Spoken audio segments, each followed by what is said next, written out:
But what happened was, also, you did another video called Crackers in America. And what this was is the CIA was basically they're running drugs and everything. And Kevin basically motioned me right now that he wants to say something too, but I'm just going to quickly finish this point. You're running drugs out of Arkansas, right? And what's happening is that Bill Clinton was involved with the governor at Arkansas, and he sort of turned his eyes the other way, which therefore allowed him to get all the way to presidency, because realistically, this gentleman should have enforced the law, but it's like, as long as you ignore this little part right here, we'll let you get power in the end run. And same thing could be said for Obama over in Chicago. There's some things that have been raised that question his credibility, and yet what happens? These things have been pushed off to the side, and now he's allowed to rise. But anyway, Kevin wanted to make a quick point. Go ahead, Kevin. Yeah, I just wanted to remind people that when we're talking about places like Bohemian Grove, we have to realize that they're part of a whole international network. In Vancouver here, we know that there is a fairly entrenched snuff film industry. Right. And one of the reasons women go disappearing here in the downtown east side all the time is because of that. There's police involvement. We've had places actually named where eyewitnesses have seen women taken in and then never come out again. And one of the names of this group it's the Mile 40 Club, they call it, according to some people who were around it. And one of the reasons they call it Mile 40 is because they're out in these big yachts, and they abduct women and often kids, take them out, film them, torture them, and then dump them overboard. And so people have to realize that this is something right at home as well, and it's part of this whole international. As a matter of fact, Vancouver was named about 10 years ago in the International Human Rights Report. Vancouver and Amsterdam Vancouver, Rotterdam, and Bangkok were named as the three largest places in the world for unofficially approved pedophile and child prostitution networks that go on with government and judicial collusion. So, this is something we need to look at right at home too.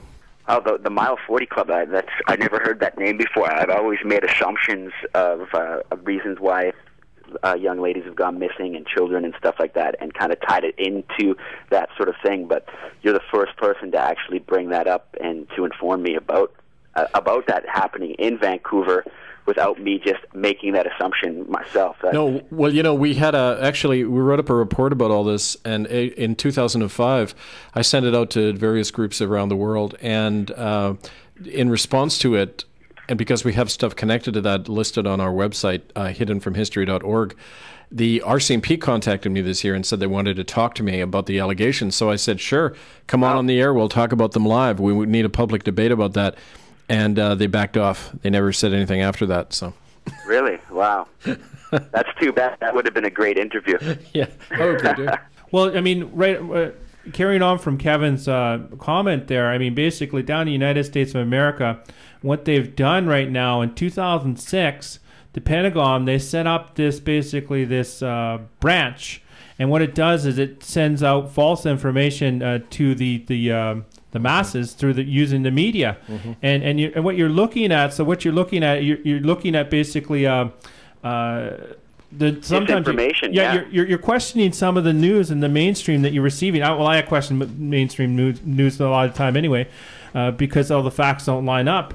But sometimes you have to wonder, one of the headlines out there, if it's nothing more than just to stir up the masses, get them angry, and get them to do something, and then what they do something, then the New World Order will step in and turn around and basically use it to justify their next step that they're going to take. So, that was just a thought, basically, when Kevin was saying that that just came right to me right off the bat when he talked about the RCMP. So, sometimes we have to question the government officials that are basically handing stuff over to us sometimes.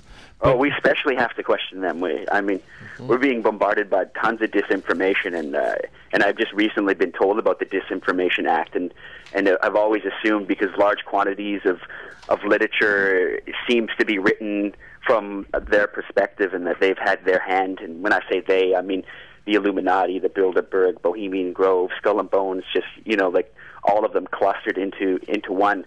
So, there's so much information out there and so much disinformation that it just makes it very easy for a lot of people to close their minds and be like, I read the Da Vinci Code, and I've read Angels and Demons, and I know about the Illuminati, and I know about all that stuff, and it doesn't really exist. It's just fiction. Well, next question I have is actually for yourself, Gemineye, and for Kevin too. With the information that you sang about and all your different songs that I've listened to, and also Kevin, all the stuff that you've written about, what we have to worry about is that right now, with the Olympics coming in, and it's going to be something like 4,000 Canadian troops coming in and numerous other troops from all over the world, and also Blackwater is going to be here and everything else. Right. One of the biggest worries that I have is we're going to have facial recognition and everything. As I was talking to the past guest, the point I want to get to is based on all the stuff that you guys done research on, and the actions that these elitists have done, what can the people expect from the presence of all these different troops from all over being here? What is basically one of the biggest things that they're going to try to do? Well, if you want to go first. It's definitely going to be kind of fearful for many of the people around here. I know recently they've been flying planes over top, and it kind of caused a little bit of a havoc in the city because a large quantity of people didn't know what they were actually flying these planes over for, getting prepared for surveillance and security purposes for then. Facial recognition, and like you also said, the North American Union, they say they're trying to get into motion by 2010. So it'll be quite interesting to see exactly what kind of security and what's really going to be going on in Vancouver and surrounding it as far as regular people living here and for people coming and going into our country. Well, historically, police states tend to happen and kind of fascist regimes come into power because there's a big threat of some kind. Right. There's a lot of people, popular movements that are threatening the profits and the stability of the old ruling classes. So that's usually why police states are imposed.